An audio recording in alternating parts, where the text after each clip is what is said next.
Bonsoir à tous, j'espère que vous êtes bien installés. Nous allons reprendre donc notre exploration des origines de l'espèce Homo sapiens et aujourd'hui nous intéresser plus particulièrement à l'émergence de ce qu'on appelle l'homme moderne, à la fois sur le plan anatomique et sur le plan comportemental. Mon invité John Parkington, après ma présentation, parlera plus d'aspects comportementaux. Il se pose beaucoup de questions à propos de l'origine, de notre origine, et vous allez voir que nous ne sommes pas complètement armés pour répondre à toutes ces questions. C'est pas tout à fait un paradoxe, parce que ça s'explique par des raisons historiques, mais dans le fond, l'origine africaine de notre propre espèce, ça n'est pas le chapitre le mieux connu de l'évolution humaine récente. Et paradoxalement, on sait beaucoup de choses sur l'évolution des Néandertaliens, par exemple, qu'on aimerait savoir à propos des ancêtres directs de l'homme moderne. Et les questions qu'on va se poser à propos de cette origine de l'homme moderne, eh bien, sont des questions comme eh bien, comment, quel est le processus, quand, et puis où. Et vous allez voir que pour toutes ces questions, eh bien, il y a des débats qui sont assez intenses. J'ai déjà insisté sur l'idée qu'en fait, il y avait une espèce de confusion de termes à propos de cet homme moderne, parce que dans le fond, de façon assez naturelle, intuitive, quand on parle d'homme moderne, on s'imagine un homme comme vous et moi, une femme comme vous et moi, et avec des comportements qui sont proches des nôtres.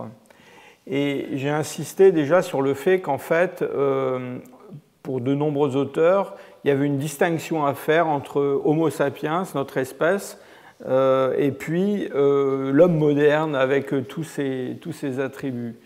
Et dans le fond, les gens qui soutiennent cette idée qu'on peut séparer des hommes modernes des Homo sapiens, en fait, aimeraient bien, si je peux dire, qu'il y ait un point de discontinuité le long de cette ligne évolutive depuis la séparation de la branche qui va mener aux Néandertaliens et puis celle qui va mener aux populations actuelles.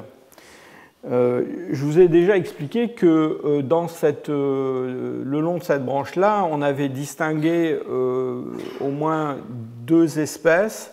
Une espèce qu'on appelle Homo rhodesiensis, Homo heidelbergensis, qui est en partie l'ancêtre commun des Néandertaliens et des hommes modernes, mais dont on soupçonne qu'elle a survécu après ce point de divergence. Et il n'y a aucune raison que ce groupe il est disparu parce qu'il n'y avait plus de communication avec l'Eurasie. Et donc, le long de cette lignée, en plus de cette espèce-là, on a l'Homo sapiens, pour lequel on a discuté la semaine dernière d'un certain nombre de définitions anatomiques. Et donc, ces hommes modernes qui représentent la fin, si je peux dire, de l'évolution de l'espèce Homo sapiens, eh bien, on aimerait bien qu'elle soit séparée par un point de discontinuité des formes plus anciennes. Et ce point de discontinuité, on l'a imaginé de différentes façons, mais on a souvent mis en avant la possibilité qu'il y ait un goulot d'étranglement, une espèce de crash démographique, avec un resserrement très fort de la variabilité. Et puis dans ce goulot d'étranglement, il y aurait des mutations nouvelles qui seraient apparues et qui auraient donné de façon assez rapide, brutale, l'homme dit moderne. Alors à ce modèle s'oppose au contraire un modèle qui est beaucoup plus graduel et où il n'y a pas ni de goulot d'étranglement démographique, ni de point singulier sur le plan génétique ou sur le plan anatomique.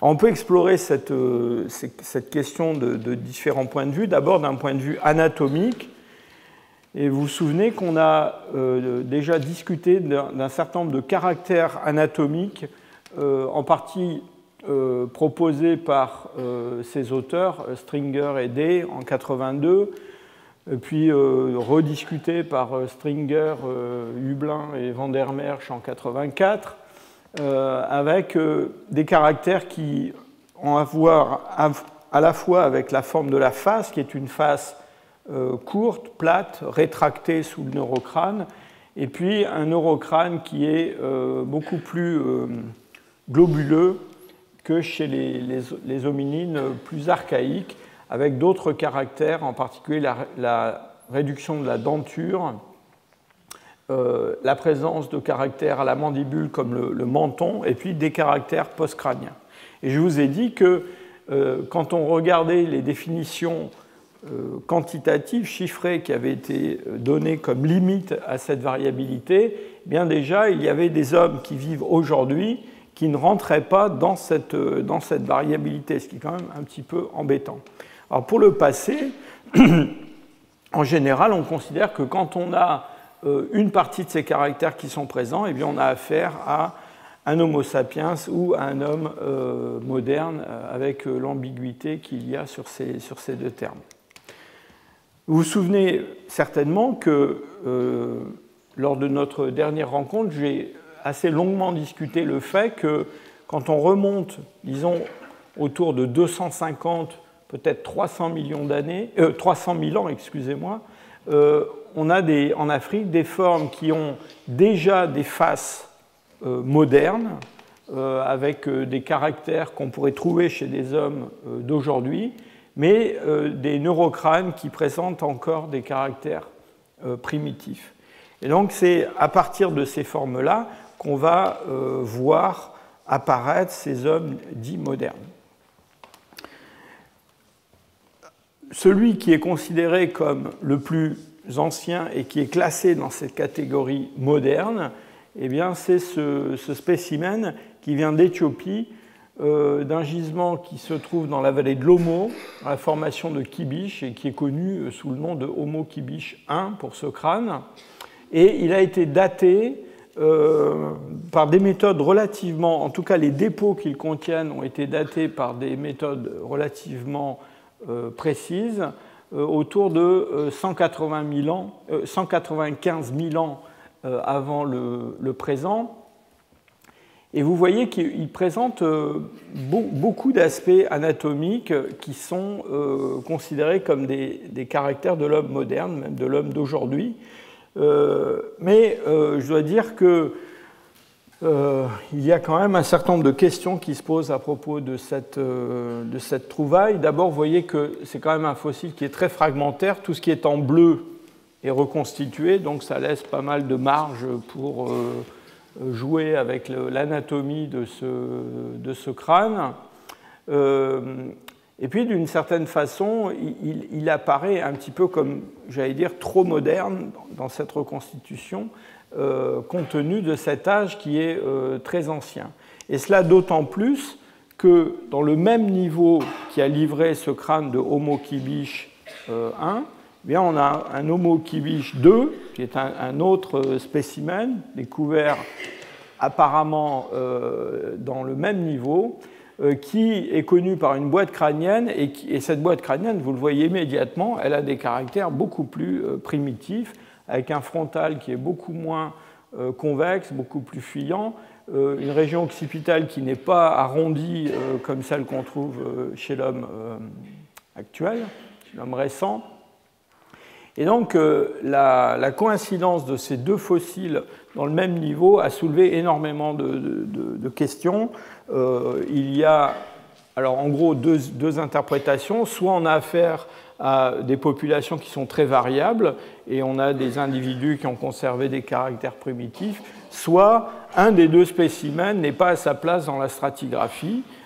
Alors vous avez le choix, hein. On peut penser que celui-là vient d'un niveau plus ancien en fait et qu'il se trouve malencontreusement associé à Homo Kibish I qui lui aurait vraiment 195 000 ans, mais l'autre école a aussi ses supporters certains pensent qu'en fait c'est l'homme d'Homo kibish 1 qui peut-être est intrusif. Mais évidemment, les chercheurs qui, eux, ont décrit et découvert ces fossiles ont énormément d'arguments pour dire que les deux fossiles viennent bien de ce niveau-là.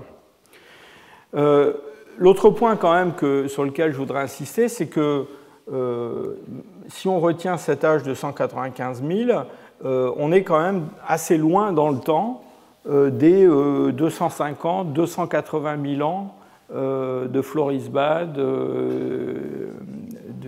et des fossiles kényans, marocains, qui sont plutôt dans la fourchette 250-300 000. Et donc, évidemment, ce vide dans la documentation paléontologique, on peut imaginer qu'il est rempli par des formes intermédiaires. Alors, un autre spécimen qui est très connu, et vous avez sûrement vu ça déjà dans la littérature, sont les fossiles qui viennent d'Éthiopie, d'un gisement qui s'appelle Erto, qui est un peu plus récent, autour de 160-154 000 apparemment. Et là encore, on a une forme qui, dans son architecture générale, possède un grand nombre de caractères qui rappellent l'homme moderne, mais combiné avec une très très grande robustesse et certains caractères primitifs, en particulier dans la région susorbitaire ou dans la région occipitale. Pour la petite histoire, je vous signale que ce spécimen porte toute une série de traces de découpe. On suppose qu'il a été découpé par quelqu'un. C'est vrai donc pour cet adulte, c'est vrai aussi pour un crâne d'enfant qui a été trouvé dans le même niveau. Et donc, c'est un des exemples de cannibalisme pléistocène. Dans cette série des fossiles africains qu'on considère comme des hommes modernes anciens, il faut aussi signaler le crâne de Singa au Soudan. Alors, on se rapproche dans le temps, on est à 135 000, peut-être un petit peu plus.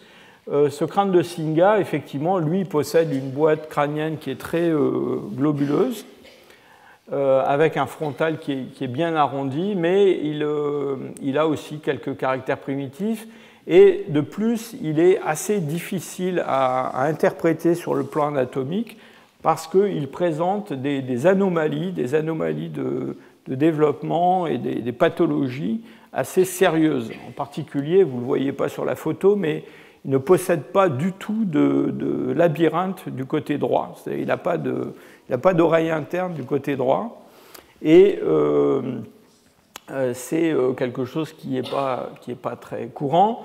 On associe cette absence de labyrinthe avec une anomalie de développement en général du crâne, peut-être liée à des problèmes de vascularisation. Pourquoi ? Eh bien parce qu'il a aussi des os, ça c'est une coupe scanner du crâne, vous voyez qu'il a des os pariétaux qui sont très très épaissis, et cet épaississement des os du crâne, c'est quelque chose qu'on observe avec un diploé, c'est-à-dire une partie spongieuse très développée. C'est quelque chose qu'on observe souvent chez des individus qui souffrent de différentes formes d'anémie. Et la combinaison de tous ces caractères peut-être explique aussi l'absence de labyrinthe. Mais malheureusement, vous voyez que ce développement anormal des os du crâne donne une forme particulière, un petit peu cordiforme à la section, et peut-être qu'une partie des caractères modernes du crâne sont liés à cette pathologie. Un autre spécimen qui est très connu, c'est celui découvert en Tanzanie à Ngaloba, près de l'Aitoli, et qui est numéroté H18, qui lui possède une face qui est relativement courte et plate, assez moderne. On n'a pas vraiment de possibilité de raccrocher cette face à la boîte crânienne, mais vous voyez qu'à nouveau la boîte crânienne, un petit peu comme sur le spécimen d'Homo kibish 2, est quand même assez allongée, avec un frontal aplati et fuyant. Et puis ensuite, on a quelques spécimens qui viennent d'Afrique du Sud, et puis quelques spécimens qui viennent d'Afrique du Nord que je vous montrerai un petit peu plus tard. Pour l'Afrique du Sud, on n'a pas des spécimens aussi spectaculaires que ces spécimens éthiopiens ou kenyans. Voilà des mandibules qui viennent d'un gisement qui s'appelle Classis River Mouth, qui se répartissent dans une stratigraphie qui couvre une période de temps assez longue, autour de 100 000 ans, avec une très grande variabilité de taille, de forme, mais des caractères. Par exemple, certaines des mandibules ont déjà des mentons osseux qui ressemblent à ce qu'on trouve chez l'homme moderne. Et puis, un spécimen qu'il faut citer parce qu'il est mentionné constamment dans la littérature, qui vient aussi d'Afrique du Sud, d'un gisement qui s'appelle Border Cave, et qui lui aussi a une morphologie assez moderne. Le problème de ce crâne de Border Cave, c'est qu'on ne sait pas trop d'où il vient dans la stratigraphie du site, parce qu'il a été découvert assez anciennement, et pour tout dire, il a été exhumé de déblais de fouilles, et donc on a un petit peu de mal à le caser, mais il pourrait avoir autour de 80 000 ans. Donc voilà une série de fossiles qui, par beaucoup de caractères, se rapprochent des hommes d'aujourd'hui, mais qui, dans le fond, ne présentent jamais tous les caractères qu'on pourrait trouver chez un homme actuel. Alors maintenant, la question, c'est de savoir si, dans le fond, ces découvertes rentrent plutôt dans un schéma gradualiste ou plutôt dans un schéma où on a un événement particulier, un équilibre ponctué, comme on dit dans le jargon. Et il y a alors d'abord, nous avons ce gap dans la documentation entre, disons, 250 000 et 190 000. Et puis, on a aussi des arguments qui sont des arguments statistiques et des arguments génétiques qui, dans le fond, ne plaident pas trop en faveur de l'équilibre ponctué, mais plutôt du gradualisme. Alors, il y a un chercheur qui s'appelle Tim Weaver qui s'est beaucoup intéressé à ces questions-là et qui a étudié l'anatomie de ces fossiles avec un point de vue assez particulier, puisqu'elle a essayé d'utiliser des méthodes qui sont des méthodes utilisées plutôt en génétique pour essayer de comprendre un petit peu comment on pouvait modéliser le changement phénotypique de ces formes. Et dans un article qui est très intéressant, publié en 2012, Tim Weaver fait plusieurs constatations qui vont un peu à l'encontre de l'équilibre ponctué donnant naissance à des hommes modernes de façon assez brutale, un peu adamique. D'abord, il montre dans cet article qu'on peut essayer de donner une définition métrique de l'homme moderne en prenant des dimensions, des paramètres quantifiés, et on peut décider d'une variabilité acceptable pour l'homme moderne, pour notre espèce dans sa forme récente.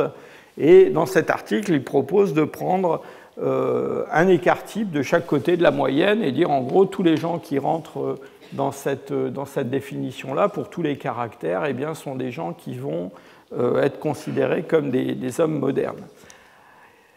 Les travaux de Tim Weaver sont très intéressants parce que, dans le fond, ce qu'il montre dans ces travaux, c'est qu'on peut expliquer les changements observés chez les fossiles, aussi bien néandertaliens que d'Homo sapiens anciens, en utilisant un modèle neutre du point de vue génétique, c'est-à-dire une accumulation de mutations qui se font sans que la sélection pèse énormément sur ces caractères-là. Et si on a un modèle neutre comme celui-ci, eh bien, ce que montre dans cet article Tim Weaver, c'est que dans le fond, il va y avoir, quand on va s'éloigner du présent, une distance morphologique, une distance phénotypique qui va s'accroître de plus en plus. Et cela, on peut le modéliser pour chaque caractère. C'est ce qu'il a fait dans son travail en choisissant un certain nombre de paramètres, la durée des générations, le taux de mutation, le taux d'héritabilité des caractères. Et ce qu'il montre dans ce travail, c'est assez intéressant. Il montre que dans le fond, effectivement, il y a une espèce d'horizon temporel quelque part entre 150 000 et 200 000 ans, où on va voir des fossiles qui vont, même suivant un modèle gradualiste et neutre, qui vont rentrer dans le fond graduellement dans la définition de ce qu'on appelle un homme moderne, sans qu'il se passe quelque chose de particulier à ce moment-là, simplement parce qu'il rentre dans cette définition d'un écart-type. Et ce qu'il montre aussi dans son étude, c'est que, et c'est ce qu'on observe dans les fossiles, eh bien on va avoir sur ces individus, certains, comme cette accumulation de caractères de façon neutre, elle se fait de façon un peu stochastique, eh bien on va avoir des individus qui sont modernes pour un grand nombre de leurs caractères, mais qui vont conserver quelques caractères primitifs, et c'est dans le fond ce que montre le registre fossile. Alors l'autre argument qui a été très souvent utilisé pour imaginer qu'on a un point particulier dans le temps autour de 200 000. Alors cette date de 200 000, évidemment, elle est assez séduisante, puisque je vous ai montré qu'on a des fossiles à 195 000, 160 000 qui commencent à rentrer dans la catégorie entre guillemets moderne. Et cet autre argument, c'est l'argument de la coalescence génétique. Alors qu'est-ce que c'est que la coalescence génétique? Eh bien, c'est le fait que si on prend par exemple des lignées d'ADN mitochondrial de tous les hommes qui vivent aujourd'hui et qu'on essaie de trouver des ancêtres communs à toutes les lignées qui existent aujourd'hui, eh bien, on peut remonter dans le temps en les groupant jusqu'à un ancêtre commun qu'on appelle le dernier ancêtre commun. Et ce dernier ancêtre commun, eh bien, dans de nombreux calculs, alors que ce soit pour le chromosome Y, que ce soit pour l'ADN mitochondrial, que ce soit pour d'autres parties du génome, eh bien, on tombe toujours sur des dates qui sont justement autour de 180 000, 200 000 pour ce dernier ancêtre commun. Et donc ça aussi, c'est un argument qui a été utilisé. Et en fait, j'allais dire, pas vraiment à bon escient. Pourquoi? Eh bien parce que ce n'est pas parce que tous les hommes qui vivent aujourd'hui peuvent dériver, par exemple, pour leur ADN mitochondrial, d'une lignée ancestrale qui vivait il y a 180 000 ans, qu'il s'est passé quelque chose de particulier il y a 180 000 ans. Pourquoi? Eh bien parce qu'il y avait d'autres lignées qui existaient à cette époque-là et qui n'existent plus aujourd'hui. Et donc, si on a des lignées qui ont disparu, eh bien, dans le fond, les hommes existaient avant, et peut-être des hommes modernes, mais dont les lignées ont été perdues. On a une situation un petit peu identique avec les Néandertaliens, pour lesquels on peut calculer l'existence d'un dernier ancêtre commun pour tous les Néandertaliens tardifs qui vivaient il y a 40-50 000 ans, et cet ancêtre commun, il est quelque part dans le stade isotopique 6, disons, au-delà de 120 000 ans. Ça ne veut pas dire qu'il n'y avait pas de Néandertaliens qui vivaient il y a 250 000 ans ou 300 000 ans. Et donc, en fait, cette histoire de point de coalescence, c'est un phénomène qui est aussi bien compatible avec un modèle où on a un goulot d'étranglement génétique qu'un modèle où on a une taille constante. Et puis, l'autre type d'argument qui a été utilisé sont des calculs sur la taille de la population effective. On a déjà parlé de cette histoire de taille de la population effective. La taille de la population effective, c'est le nombre d'individus qu'il faut à un moment donné pour rendre compte de la variabilité d'une population, donc le nombre d'ancêtres qui est nécessaire pour expliquer la variabilité. Et on peut remonter dans le passé en calculant des variations de la taille de la population effective. L'année dernière, on a beaucoup parlé à propos des Néandertaliens et des Denisoviens pour expliquer que dans le passé, c'était des populations qui avaient été très petites, avec très peu de variabilité, de diversité génétique. Alors quand on fait le même exercice pour des hommes modernes, on voit qu'il y a des populations modernes, on voit qu'il y a des grandes fluctuations de la taille de la population effective et un espèce de maximum ici auquel fait suite effectivement ce qui semble être un espèce de goulot d'étranglement avant la phase finale d'expansion des hommes modernes. Alors le problème de ce goulot d'étranglement-là, c'est que d'abord ce goulot d'étranglement, vous voyez, il est aux environs de 70 000 ans. Il n'est pas aux alentours de 200 000 ans. Donc ça ne colle pas très très bien avec le schéma du goulot d'étranglement qui coïncide avec l'apparition des hommes modernes. C'est un goulot d'étranglement plus tardif. La deuxième question, c'est pourquoi est-ce qu'il y aurait eu un goulot d'étranglement il y a 70 000 ans? Alors là, je vous épargne les hypothèses diverses qui ont été proposées. Les paléanthropologues ont beaucoup d'imagination. Il y a une théorie qui a eu un certain succès à un moment donné, qui a été de mettre en relation ce goulot d'étranglement avec une méga éruption volcanique qui a eu lieu à Sumatra il y a à peu près 70 000 ans, et où on a un volcan qui a complètement explosé, qui a projeté dans l'atmosphère quantité de cendres, et donc on a construit un modèle dans lequel, dans le fond, il y avait eu un espèce d'hiver, j'allais dire un hiver nucléaire, c'est plutôt un hiver volcanique, qui aurait profondément altéré les conditions environnementales dans une grande partie des régions tropicales et aurait généré ce goulot d'étranglement. Bon, c'est une hypothèse qui est très très discutée.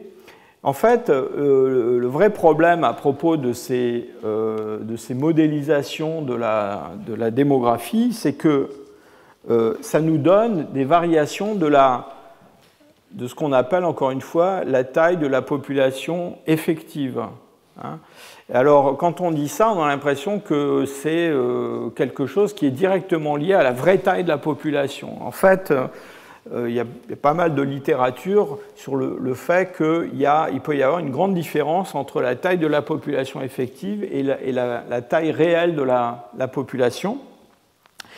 Et il y a eu surtout des travaux qui ont montré que peut-être que chez l'homme, il se passait quelque chose de particulier qui faisait que ces modèles, ces reconstitutions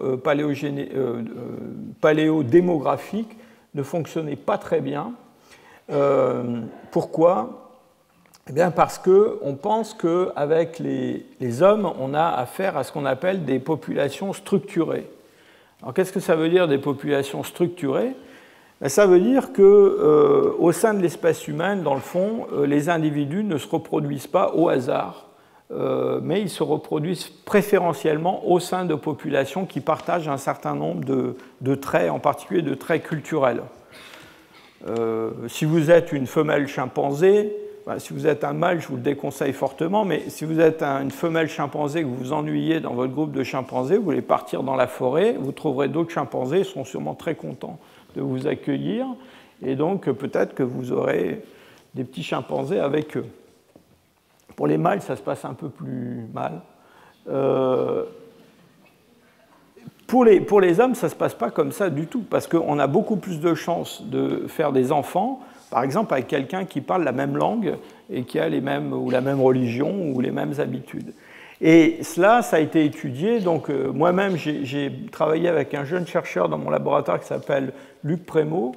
Et puis plus récemment, cette année, il y a eu un autre article qui a été fait sur cette question de la structuration des populations et qui montre qu'en fait, on a des variations stochastiques de la taille de la population effective qui n'ont rien à voir avec la variation de la taille réelle de la population. C'est-à-dire qu'en gros, plus on a affaire à une métapopulation qui est structurée en populations qui se reproduisent préférentiellement en interne et peu avec les voisins, et plus on va avoir une différence importante entre la taille de la population effective et la taille réelle des populations.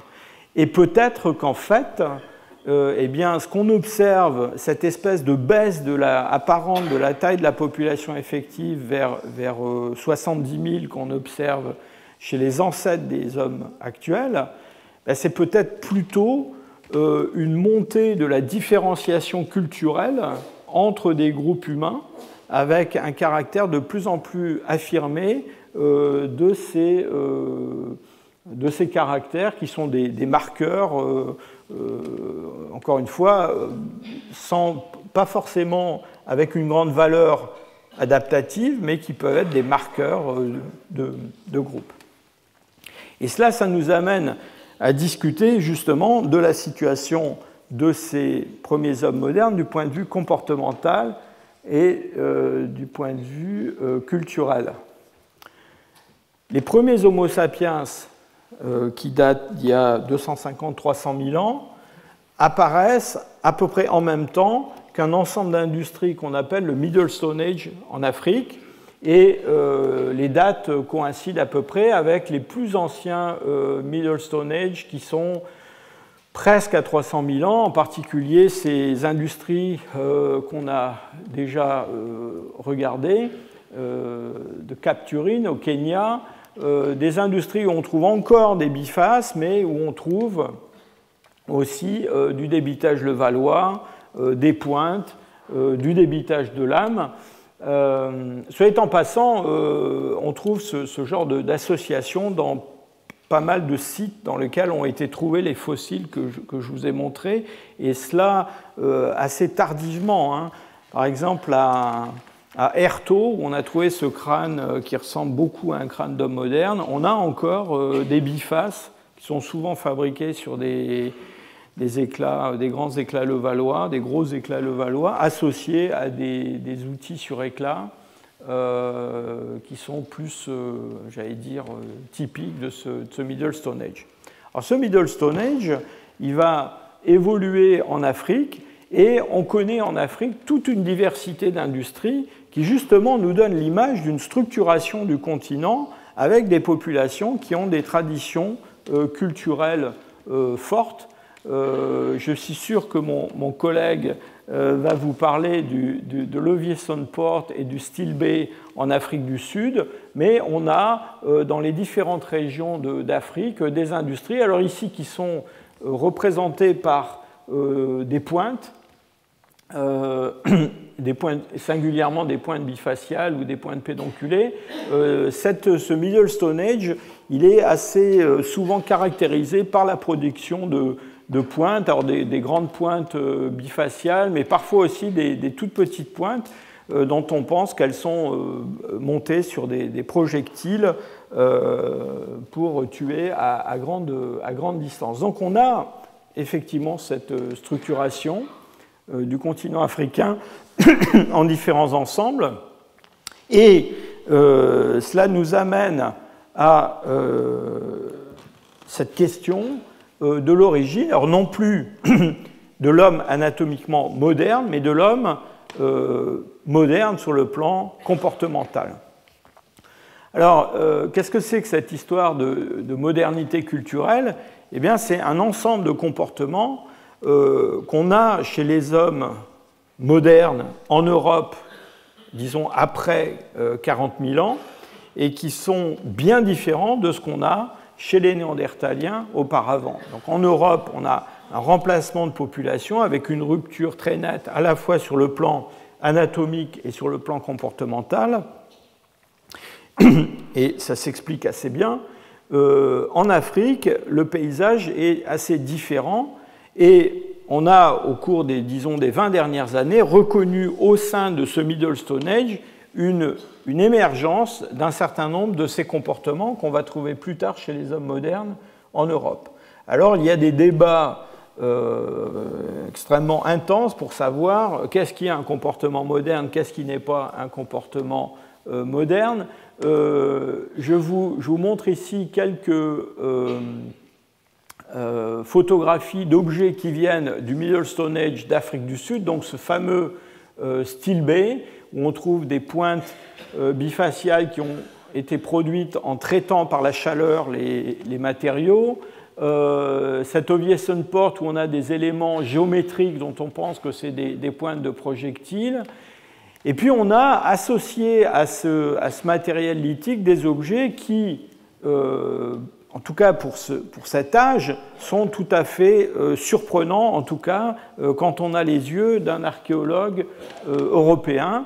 Et en particulier, il y a un gisement qui a énormément fait parler de lui en Afrique du Sud, qui est le gisement de Blombos, où on a, au-delà de 70 000 ans, découvert des blocs de matière colorante, de pigments, certains gravés par des signes géométriques, des pointes en os, et puis vous allez voir dans la communication qui suit qu'en Afrique du Sud, on a d'autres gisements, hein, dit plouf, enfin bref, vous allez voir tout ça, dans lequel on a des objets qui ont des gravures qui, dans le fond, pour nous, représentent des symboles et qui sont représentés de façon répétitive, ce qui, en tout cas dans cet horizon chronologique, n'existe pas dans le monde des Néandertaliens. Et puis, autre chose qui est aussi très frappant, ce sont ces objets qu'on appelle des objets de parure, sont des coquillages qui sont perforés. Alors, ils peuvent être perforés naturellement, mais pour certains, on a bien l'impression qu'ils ont été perforés intentionnellement. Et ces coquillages appartiennent à un genre de gastéropodes marins qui est le genre Nassarius, et qu'on va retrouver systématiquement dans différents gisements.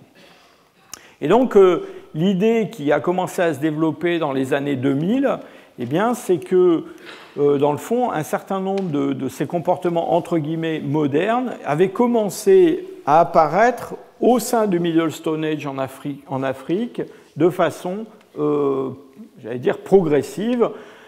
Alors encore une fois, il y a des discussions sur toutes ces séquences d'apparition. Mon collègue et ami Francesco Derico conteste formellement cette ancienneté plus grande de ces comportements en Afrique. Son idée, c'est qu'on a à peu près la même chose chez les Néandertaliens en Europe. En réalité, bon, il y a un certain nombre de comportements comme la production de signes géométriques, symboliques de façon répétée, encore une fois, toujours les mêmes, l'utilisation de ces objets de parure qui sont probablement des marqueurs sociaux, des marqueurs de groupe, voire des objets qui sont impliqués dans des échanges entre groupes, toutes ces choses-là, j'allais dire malheureusement, n'existent pas dans le monde des Néandertaliens. Alors, donc, on voit qu'on a un monde très divers, avec une complexité comportementale. Sur le plan anatomique, des hommes modernes, ou qui ressemblent beaucoup à des hommes modernes, avec encore quelques caractères primitifs qui sont connus. Pour l'instant, je vous ai surtout parlé de l'Afrique de l'Est et de l'Afrique du Sud. Et donc, on a développé aussi l'idée qu'il y avait peut-être un espèce de jardin d'Éden quelque part en Afrique où les hommes modernes étaient apparus avec la modernité comportementale. Alors, je dois dire que les découvertes d'Afrique du Sud ont joué un grand rôle dans le développement de ce concept. Et si vous allez sur Internet, vous verrez, il y a des tas de cartes où on voit les hommes modernes partir de la province du Cap, monter le long de la côte est de l'Afrique, rentrer en Inde, en Europe, etc., et peupler le monde à partir de l'Afrique du Sud. Bon, moi, je pense que c'est en grande partie un effet de lampadaire. Hein. Vous savez, c'est l'histoire de l'homme ivre qui cherche ses clés la nuit dans la rue et on lui demande « Mais pourquoi est-ce que tu cherches tes clés à cet endroit-là » Il dit « C'est parce qu'il y a de la lumière. » Et là, c'est un petit peu ce qui se passe, c'est-à-dire qu'il y a des régions d'Afrique où on a une intensité des recherches qui est beaucoup plus forte qu'ailleurs. C'est pas évident d'aller en Angola ou au Mali faire de la préhistoire, c'est plus facile dans d'autres coins. Et donc, on a beaucoup de matériel dans certaines régions et moins dans d'autres. Bon, Alors, cette histoire d'une localisation précise de l'origine des hommes modernes en Afrique, ça a été étayé par des arguments génétiques aussi. Les généticiens aiment bien cette idée d'avoir une origine locale quelque part en Afrique. Donc l'idée, c'est qu'on a une région restreinte où sont apparus les hommes modernes, ils ont développé des comportements tout à fait nouveaux, et puis à partir de là, ils se sont répandus partout en Afrique en remplaçant d'autres populations, et puis ensuite hors d'Afrique. Alors les arguments génétiques, ils sont apparus dès qu'on a commencé à travailler sur l'ADN mitochondrial. Je vous ai déjà montré, je vous le remontrerai, cet arbre des lignées mitochondriales, et je vous ai dit que la lignée qui était commune à l'Afrique et aux populations hors d'Afrique, c'est cet ensemble d'haplotypes qu'on appelle L3 et duquel descend un certain nombre de lignées qu'on va trouver en Europe, en Asie, en Amérique, etc. Et cet haplotype L3, quand on essaie de voir en Afrique où est-ce qu'on le trouve de façon préférentielle, eh bien quand on combine toutes les variations, toutes les variétés d'haplotype L3, eh bien, on a une densité très très forte là dans le coin nord-est de l'Afrique. Et donc voilà, les gens ont dit, bah voilà, c'est là que vivait l'Ève africaine, hein, c'est de là que c'est parti. Et donc ces porteurs de l'haplotype L3, eh bien, ils sont répandus en Afrique et ils se sont répandus hors d'Afrique. D'autres chercheurs avec des arguments un petit peu du même genre, cette fois-ci non pas sur l'ADN mitochondrial, mais sur l'ADN nucléaire, sont arrivés à des conclusions complètement différentes, cette fois-ci à nouveau en mettant l'accent plutôt sur l'Afrique du Sud. Hein. Et il y a des chercheurs américains en particulier qui ont beaucoup publié là-dessus, avec l'idée que les populations, certaines populations sud-africaines actuelles, en particulier les San qui vivent dans le Kalahari, eh bien, dans le fond, sont les gens qui, du point de vue génétique, sont les plus proches aujourd'hui de l'origine commune de tous les hommes modernes. Alors, de mon point de vue, ces arguments tirés de la génétique des populations actuelles sont des arguments qui sont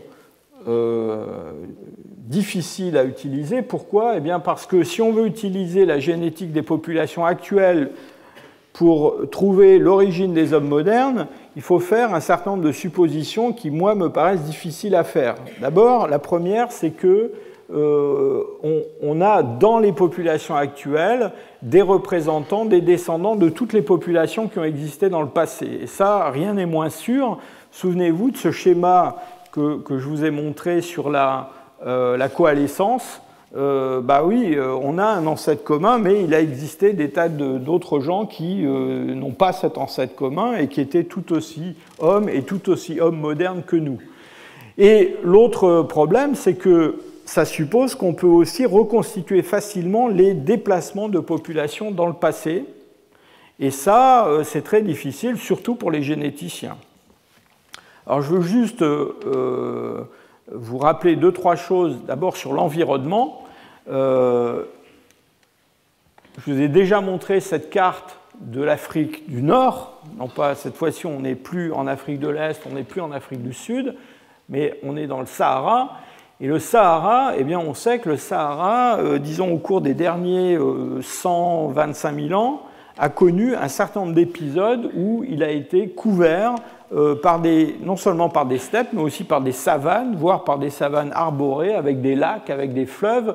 Et donc, il est certain, et on en a des traces archéologiques, que le Sahara a été peuplé par des chasseurs-cueilleurs assez nombreux qui n'existent plus aujourd'hui.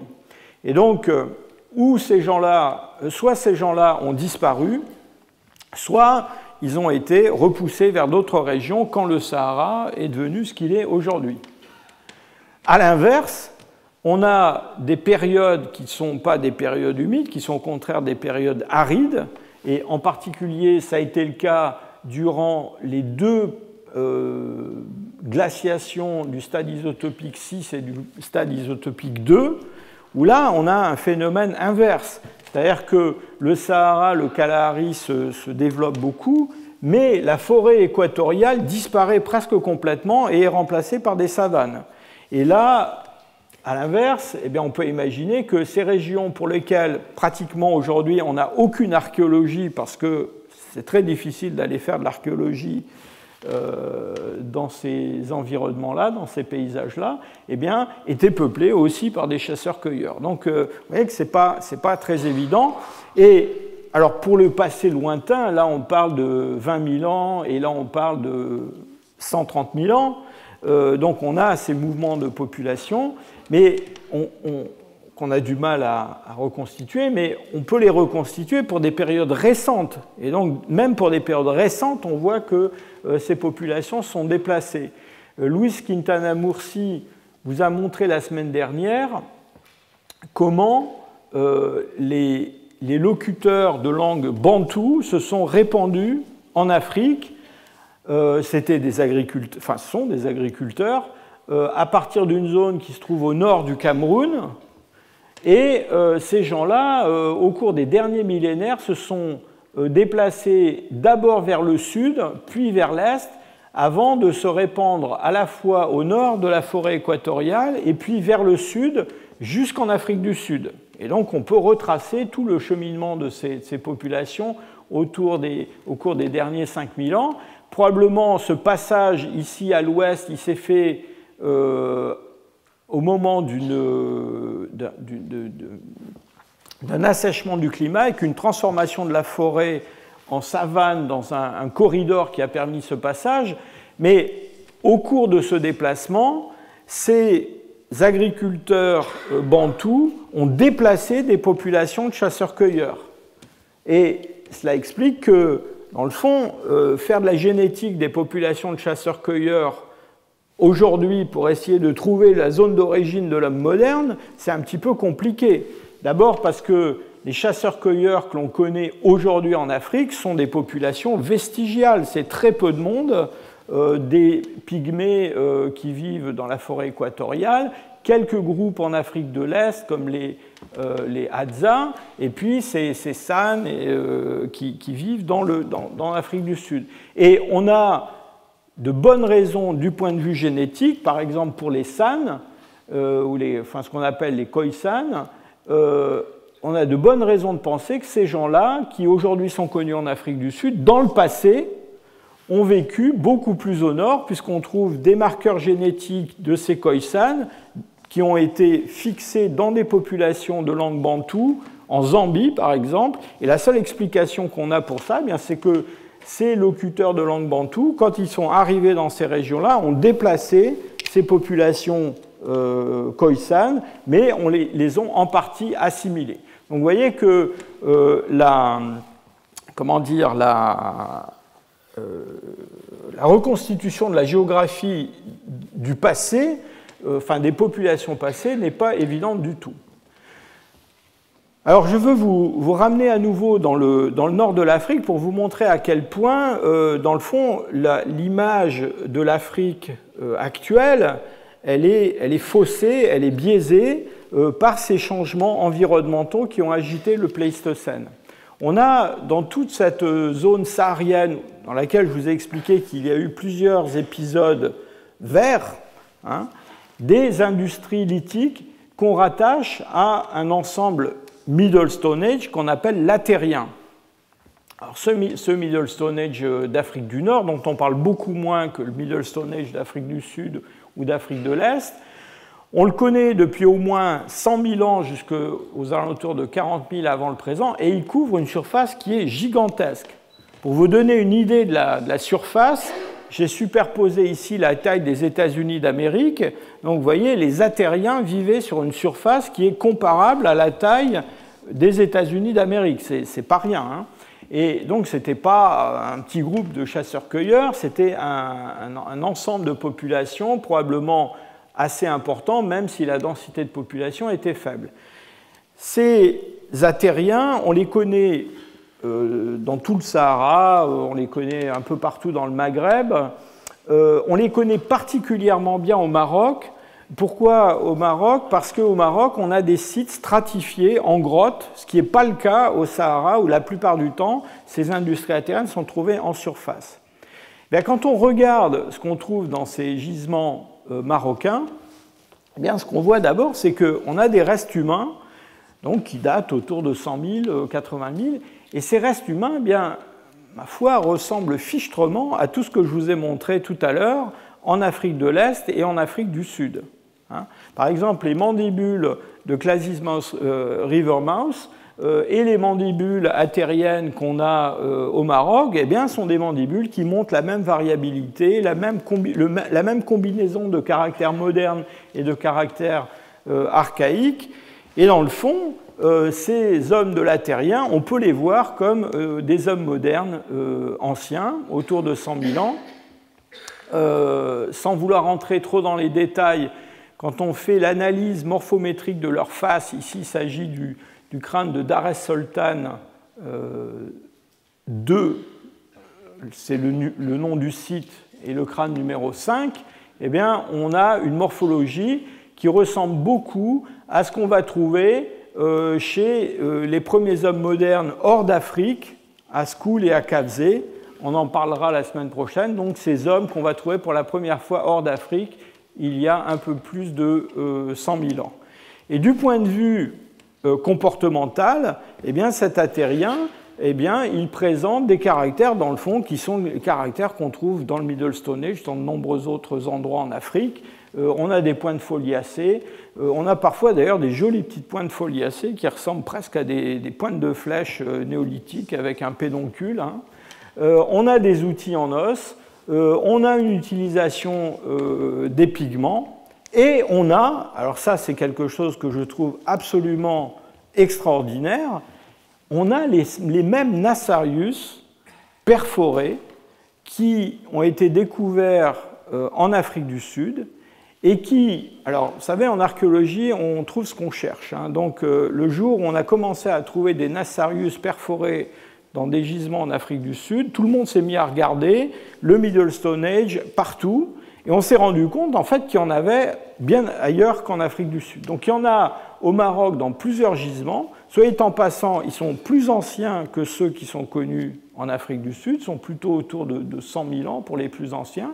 On en a en Algérie, on en a plus à l'est, et vous verrez que les premiers hommes modernes qu'on va trouver hors d'Europe, il y a à peu près 100 000 ans, donc vers cette époque-là, eh bien, sont aussi porteurs de ces Nassarius perforés. Et ça pose vraiment des questions, j'allais dire, fondamentales, parce qu'il existe de nombreuses espèces de gastéropodes marins. Ce n'est pas par hasard que les gens ont perforé des Nassarius pour fabriquer je ne sais quoi avec. Et donc, le fait qu'on trouve sur des distances géographiques aussi grandes ces comportements-là, eh bien, ça implique la diffusion à très très grande distance de ces comportements.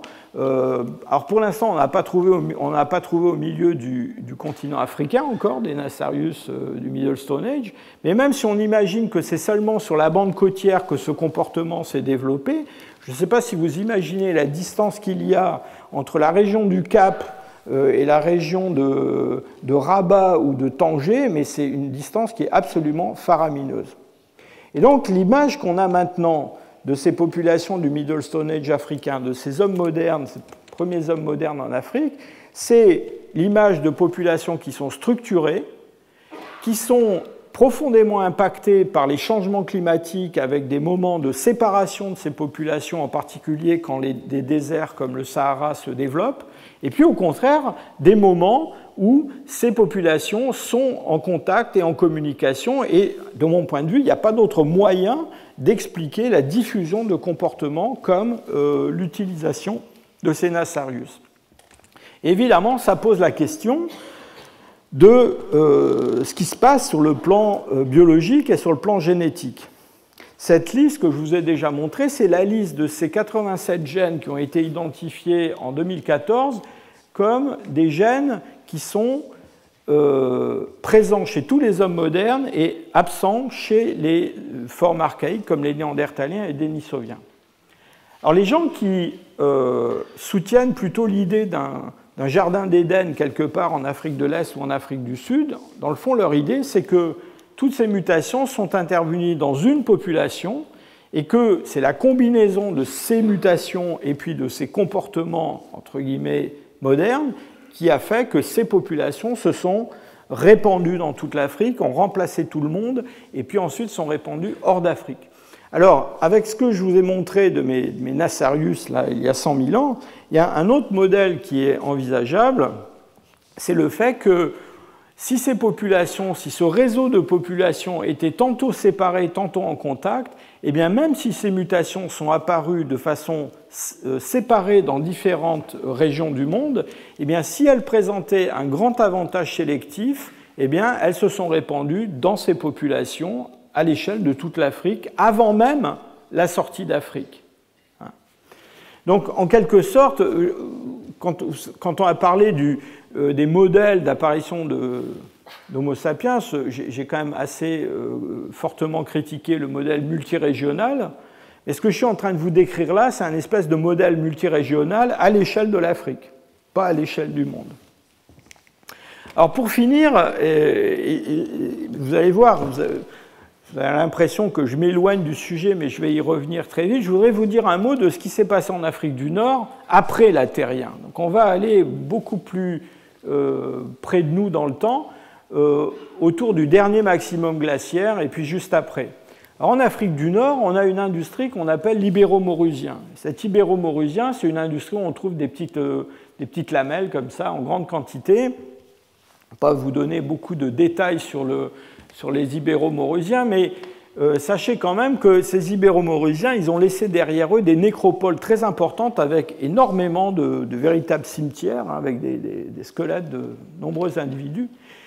Et quand on fait le même genre d'analyse sur la morphologie faciale que ce que je vous ai montré tout à l'heure à propos des Atériens, eh on se rend compte que ces gens-là n'ont rien à voir avec les Atériens qui vivaient avant eux, mais en fait, morphologiquement, ressemblent plutôt à des hommes modernes du Paléolithique supérieur d'Europe.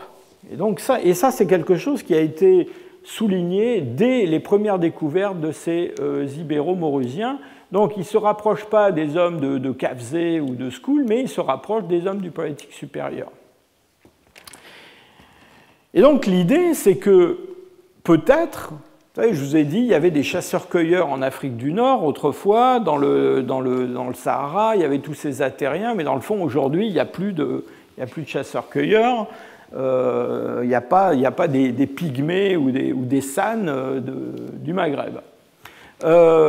Et donc l'idée, c'est que le Maghreb a été le théâtre d'un remplacement de population assez important. Et on a de nombreux indices qui soutiennent cette idée. D'abord, vous vous souvenez certainement que les hommes modernes hors d'Afrique charrient un tout petit peu d'ADN néandertalien, à peu près 2% en moyenne en Europe. En Afrique, on a dit non, en Afrique, il n'y avait pas de néandertaliens, donc pas d'ADN néandertalien. Ce n'est pas vrai. En fait, en Afrique, il y a quand même un coin d'Afrique où il y a un peu d'ADN néandertalien. Et ce coin d'Afrique, c'est l'Afrique du Nord. Et pourquoi il y a de l'ADN néandertalien en Afrique du Nord? Alors, pas autant qu'en Europe, mais il y en a quand même. Pas parce qu'il y avait des néandertaliens, mais parce que probablement, ces populations modernes d'Afrique du Nord d'aujourd'hui sont des populations qui ont recolonisé l'Afrique du Nord à partir de l'Europe. Et cela, on le soupçonne aussi pour des raisons génétiques. Je reviens sur mon schéma. Vous vous souvenez, toutes les lignées mitochondriales les plus anciennes, les plus archaïques, sont des lignées africaines. Hein, c'est le bloc vert ici à gauche. Mais il y a ici deux petits traits verts qui sont des lignées eurasiatiques, mais qui ont été soulignés en vert. Pourquoi? Eh bien parce qu'on les trouve en Afrique et qu'on les trouve singulièrement en Afrique du Nord. Kabylie, Mauritanie, chez les Berbères en particulier. Et c'est singulièrement le cas pour un haplotype mitochondrial qu'on appelle l'haplotype U6. Alors on a pas mal d'idées, enfin il y a eu pas mal d'hypothèses sur pourquoi il y a cet haplotype U6 en Afrique du Nord, alors qu'il ne devrait pas y être là, puisque c'est quelque chose qui vient d'Eurasie. Alors en gros, il y a deux hypothèses. Une idée, c'est qu'il est rentré en Afrique du Nord à partir du Proche-Orient il y a peut-être, disons, 40 000 ans. Et l'autre hypothèse, c'est qu'en fait, il est d'abord rentré en Europe et rentré ensuite en Afrique du Nord plus récemment, autour de 22 000 ans. 22 000 ans, c'est le début de l'Ibéro-Maurusien en Afrique du Nord. On a cette année, donc c'est extrêmement récent, on a pour la première fois découvert un fossile du Paléolithique supérieur d'Europe, daté de 35 000 ans, dans lequel on a trouvé cet haplotype U6. Et donc, il s'agit d'un fossile roumain, un gisement qui s'appelle Mueri. Et donc, cette hypothèse suivant laquelle l'haplotype U6 il est passé non pas directement du Proche-Orient à l'Afrique du Nord, mais plutôt d'Europe en Afrique du Nord, a pris un relief tout à fait particulier. Et ça sera ma dernière image. Je vous montre la situation du canal de Sicile au moment du dernier maximum glaciaire. Et vous voyez qu'il y a une grande partie de ces zones maritimes qui sont émergées sous la forme d'îles. Et je pense que pour des hommes du Gravétien, c'était les gens qui vivaient à cette époque-là en Europe, eh bien, traverser depuis l'Italie et la Sicile vers la Tunisie, où on a les dates les plus anciennes pour l'Ibéro-Maurusien, ce n'était pas quelque chose de très très difficile. Alors pourquoi j'insiste sur cette histoire de l'Ibéro-Maurusien et de la recolonisation de l'Afrique du Nord par des hommes du Paléolithique supérieur européen? Eh bien pour vous dire que si on cherche dans le génome des gens qui vivent aujourd'hui en Afrique du Nord une explication, une histoire de l'évolution passée, disons, au-delà de 20 000 ans, au-delà de 50 000 ans, des hommes modernes anciens de ces régions-là, eh bien, c'est peine perdue. Alors, il me paraît important de quand même rassembler un peu nos idées pour finir sur quelques points importants. Dans le fond, tout ce qu'on voit de ces Homo sapiens en Afrique au cours des 300 000 ans nous montre qu'on a très probablement une évolution qui est plutôt une évolution graduelle. On a bien du mal à trouver des arguments solides pour un équilibre ponctué, un point de changement très rapide. On a vu quand même qu'ils ont très rapidement acquis une face moderne, mais que par contre, pour le reste de leur crâne, l'évolution semble beaucoup plus graduelle. À partir de, disons, au moins 100 000 ans, on a en Afrique un réseau de population qui semble échanger au moins des comportements et probablement des gènes. Et Menassarius, qui se promène un petit peu partout en Afrique, eh bien, moi je crois que c'est très difficile d'imaginer que c'est une invention séparée du même comportement dans différents coins d'Afrique. C'est plus probablement l'adoption d'une tradition qui s'est transmise d'un groupe à l'autre. Et surtout, il faut bien, je crois, comprendre que la répartition des chasseurs-cueilleurs qui existe encore en Afrique, c'est une répartition qui est vestigiale. Il y a un grand nombre de populations de chasseurs-cueilleurs qui ont été éliminés, déplacés ou absorbés, en particulier avec le développement de l'agriculture, mais aussi avec les changements environnementaux comme l'expansion du Sahara.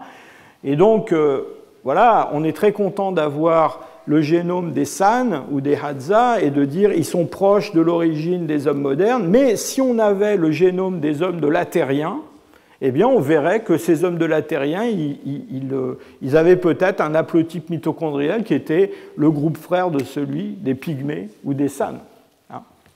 Et donc, la situation en particulier au nord du Sahara, c'est une situation qui résulte de remplacements de populations qui sont récents. Et je pense qu'il est difficile d'exclure l'Afrique du Nord de la zone d'origine possible des populations qui vont se répandre hors d'Afrique à partir de la semaine prochaine. Voilà. Je vous remercie.